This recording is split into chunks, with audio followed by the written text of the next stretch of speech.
Life along the Nile back in the days of ancient aliens was not just obsessive pyramid construction, nor was it real-life endless cat memes or walking like Egyptians.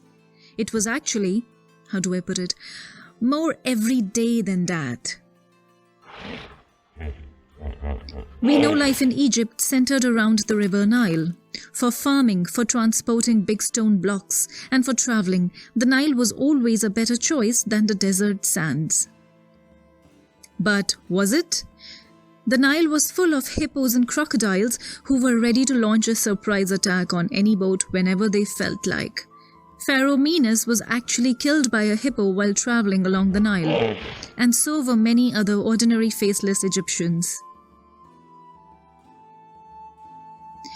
Because Egypt is terribly hot, worms and lice were a real and common problem, which is why it was common for the Egyptians to remove all body hair, including the head, including the women.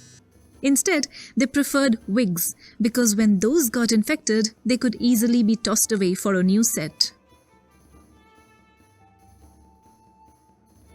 There are records that hint that the ancient Egyptians actually used moldy bread to treat wounds.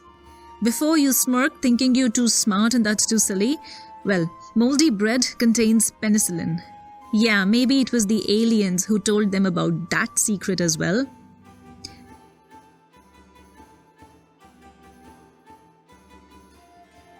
Egyptians were actually very smart doctors too. To check if you're carrying a tiny Egyptian inside you, women would pee on barley and emmer wheat. If barley grew, it was a boy, and if emmer wheat grew, it was a girl. And hold that smirk, you smug perverts. Modern tests prove that it's actually an effective idea.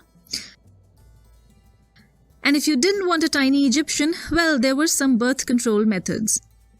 Let's see which of these would you choose.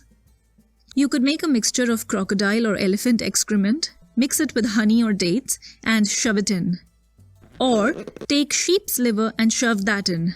Whichever of these ideas you find more palatable, just go for it. To check if a woman could bear children at all, they shoved a garlic up a woman, and if her breath smelled of garlic, it meant she could bear children. If not, then not. The Egyptian strategy? Keep shoving gross things up. It'll keep the men away, and that's pretty neat birth control. I know I too have seen those sexy pharaoh statues and wondered how their women kept their hands to themselves, but those guys were no better than the modern-day Tinder cringes. Egyptian pharaohs too flattered their real images in their statues. Pharaohs were actually quite fat. Mummies have been found with huge fat folds and clogged arteries, telling us that those guys were obese and not the tall, hot six-pack beefcakes like in their statues. Money didn't exist. Money like we know, notes and coins, did not exist. Salaries were paid in bread and beer, which was also the common diet. The earliest records of beer are actually found in ancient Egypt from 18,000 years ago. But their beer was not like ours. It was like a thick soup with lower alcohol content, and they ate it with bread. Yeah, children consumed it too. Well, now you want to go live in ancient Egypt, don't you?